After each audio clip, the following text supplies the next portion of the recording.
Suspected terrorists on Monday opened fire on mourners in Kwaple village of Borno state, killing at least 15 people. The incident is the latest in a spate of violence in the region blamed on jihadist groups, which have escalated attacks in recent weeks. More than 50 people were killed last week.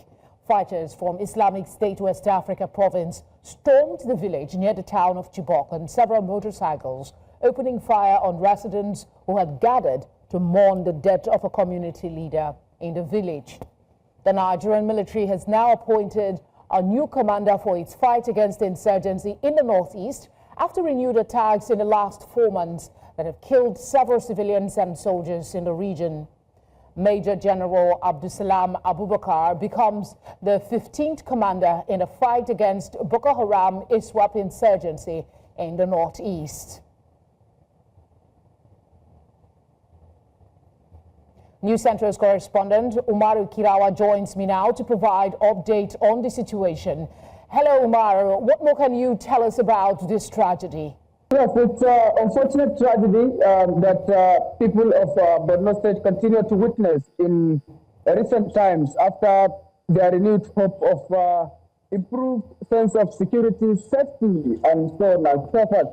All of a sudden, the resurgence of attack and, of course, the use of technology by the terrorists, particularly the use of improvised explosive devices. And, of course, if you could remember vividly, we have been reporting with regard to the use of drones by the terrorists in recent times. But majorly, this time around, the terrorists are devising the use of improvised explosive devices to kill people, particularly on major highways like the Maiduguri-Dipaga-Borungala Road, the Maiduguri-Damboa up to Chibok Road, the Maiduguri-Bama up to Goza, Umaru Kirawa, and other major road networks within the state capital, which is raising so many questions with regard to the issue of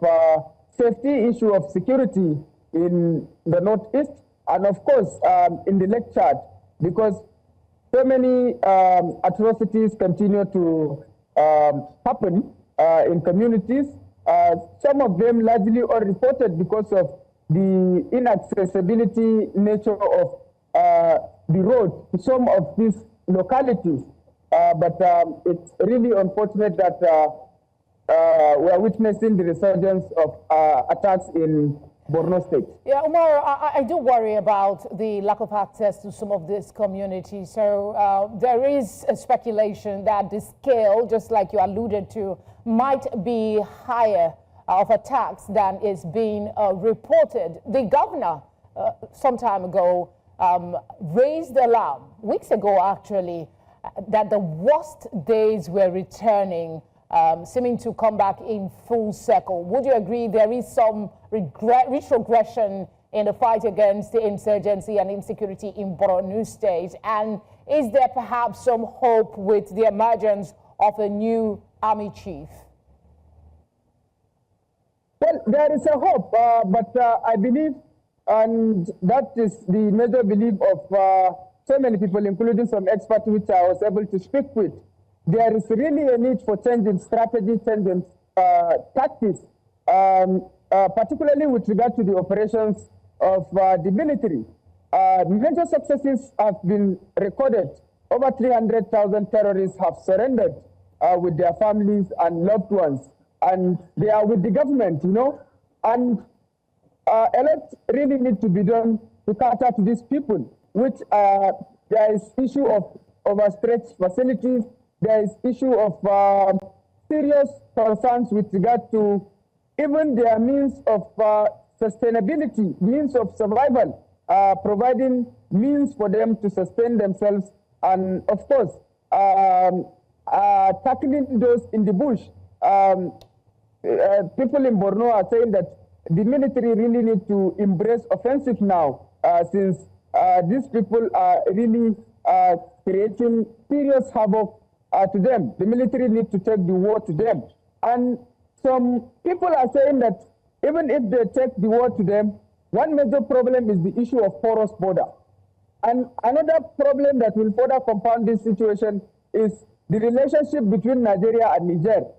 Up to now, the military leader is there, and the relationship of Nigeria and Niger is something that really needs to be worked on diplomatically, so as to improve security of communities in the